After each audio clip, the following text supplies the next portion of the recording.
solid image quality for users that prefer an optical viewfinder. Number 4. Nikon D3500, best for beginners. The Nikon D3500 is a 24-megapixel entry-level DSLR with an APS-C CMOS sensor that's cheaper, lighter, and has a longer battery life than the D3400 that it replaced. It was designed with the new photographer in mind and features a guide mode that will essentially teach you how to shoot in various situations. The D3500 is over 2 years old, but its age counts in its favor when it comes to price. It's now available for a lot less than its original asking price, making it a great choice for beginners who are looking to take a step up from point-and-shoot photography. Of course, the D3500 isn't perfect, as you'd expect at this price. The main drawbacks are the lack of 4K video capture, some cost-cutting with the external controls, and the absence of touchscreen functionality.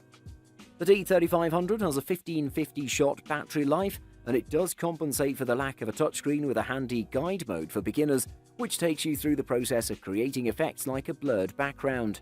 It's a great way for inexperienced shooters to understand manual settings and start building their confidence and knowledge.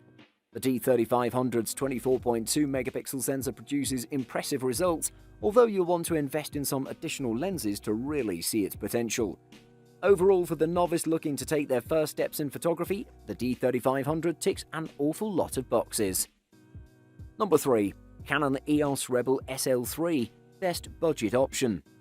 First-time DSLR owners, families, and picture-taking enthusiasts on a limited budget will appreciate the Canon EOS Rebel SL3's price, ease of use, and built-in guidance. There are enough features to allow those interested to explore all facets of photography, while learning about fundamentals such as shutter speed, aperture, and depth of field via the onboard help system. But you can just as easily use it as a point-and-shoot camera. Vloggers will likely make this their go-to camera thanks to its side-hinged, fully articulated touchscreen, and there's a 3.5mm microphone jack to ensure higher quality audio for videos. One of the smallest and lightest DSLRs on the market, the Canon EOS Rebel SL3 measures 4.82 by 3.65 by 2.75 inches and weighs 15.84 ounces with battery and card. Although it's light, there's enough heft to the body that it feels well balanced, even when the kit lens is fully extended. Overall, the Canon EOS Rebel SL3 is a perfectly pleasing camera to use, with good handling, operation as expected, a nice image quality, and the responsive touchscreen, fast startup time, and excellent dual-pixel CMOS AF system all help to make it a very capable all-rounder. Number 2. Canon EOS 90D, best all-round. The Canon EOS 90D is positioned as the ultimate general-purpose camera, suitable for an extremely wide range of subjects ranging from family memories to action sports, from the streets to the beaches and anywhere else on this planet. While this is a very mature, refined and feature-packed camera model, it is simple for even beginners to use. It has a huge list of high-performing features that position it as a mid-range model, precisely what advanced amateurs and even semi-professional photographers are looking for. Along with its pro-grade features, the 90D's price point is highly appealing, especially to the wedding and portrait market. This is a perfect camera choice for those interested in taking their photography skills to the next level. There's something else worth pointing out too. The EOS 90D uses Canon's dual-pixel CMOS AF system, as used to great effect on its mirrorless cameras, so when you switch the EOS 90D to live view mode, it's at no autofocus disadvantage at all compared to a mirrorless camera. In fact, you could say that the EOS 90D is the equal of any mirrorless camera, but with the advantage of an optical viewfinder. The bottom line is that if I had to pick a single do-everything-well DSLR camera that does not cost a fortune, the 90D would be my recommendation. Number 1. Nikon D850, best high-end camera. Nikon's high-resolution camera body shook up the industry once again, this time with a strong punch, making the Nikon D850 the most versatile DSLR on the market. Thanks to its 45.7-megapixel sensor with a native ISO sensitivity range of 64 to 25,600, upgraded 153-point autofocus system, advanced 181,000-pixel RGB metering system, 7 FPS continuous shooting speed that can be bumped up to 9 FPS with a battery grip, a fully weather-sealed construction, and a bunch of other hardware and software upgrades, Nikon managed to pull out a camera that can satisfy every photography need, from landscapes and architecture to sports and wildlife. The Nikon D850 delivers all the image quality, handling, and features I love in the D810, and then some. Its ability to capture the finest detail is exceptional, and its continuous shooting speed is remarkable for a camera with this resolution. Offering an impressive 45.7 megapixels of resolution, 7 FPS burst shooting, full-width 4K video, and a focusing system derived from the flagship D5, it looks as though Nikon's thrown just about everything you've got into the D850 and priced it well to boot.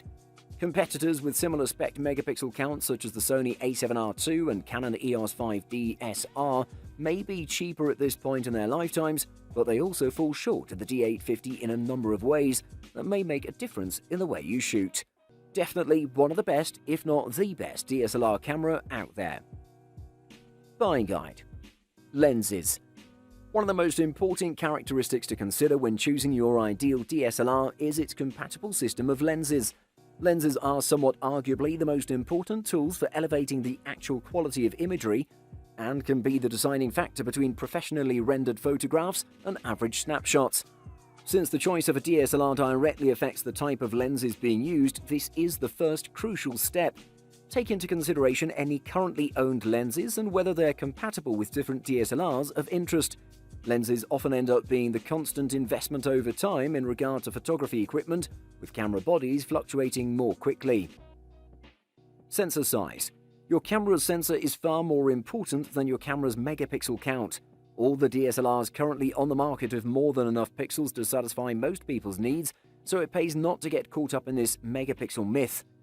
You have two main choices when it comes to DSLR image sensors: APS-C or full frame. APS-C sensors are smaller than full-frame sensors, making use of the central portion of the lens only. With an APS-C sensor camera, you get an effect of shooting with a longer lens than you're actually using. Full-frame sensors are typically found in professional-level DSLR cameras and serious enthusiast models. Serious photographers tend to favor full-frame cameras because they use the whole of the lens and keep the focal length exactly the same as if you were using the lens on a traditional 35mm camera. Which brand? The two major manufacturers of DSLRs are Canon and Nikon. Canon holds the largest market share, around 45% as of 2010, with Nikon following with 30%. Both make cameras along the entire spectrum, from point-and-shoots to high-end DSLRs. By choosing a Canon or Nikon camera, you'll find the widest selection of compatible lenses and accessories, both brand name and third-party. Canon and Nikon both build solid cameras that function well, and each have their own pros and cons. It's generally agreed upon that Nikon's have better build quality and focusing, while Canon has a better selection of lenses. They each seem to render color differently as well. Your best bet in choosing will probably come in trying out each brand and seeing which one feels better to you, so don't get peer